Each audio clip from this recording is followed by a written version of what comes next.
Hello guys, কেমন আছেন সবাই?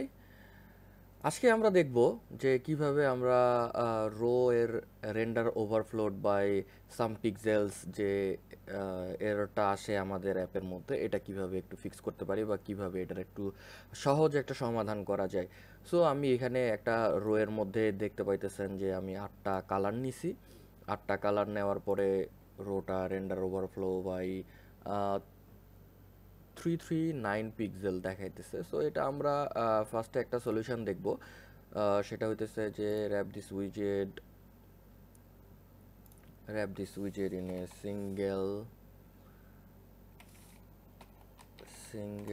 child single child scroll view and scroll direction axis will be horizontal.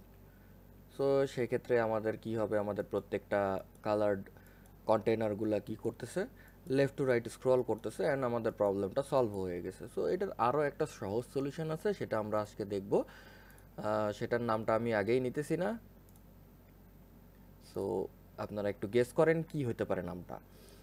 So নামটা হইতেছে, বলেই দিই, নামটা হইতেছে আমি রোকে রিপ্লেস করে WRAP র্যাপ ইউজ করব।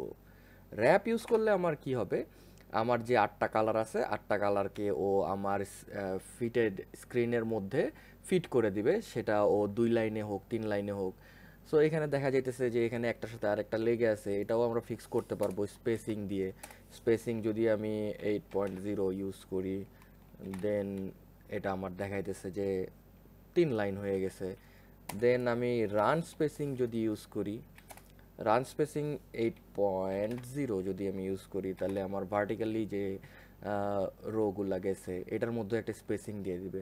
So thank you for watching and please like, share and subscribe the video if you like it, then share with your friend. Thank you.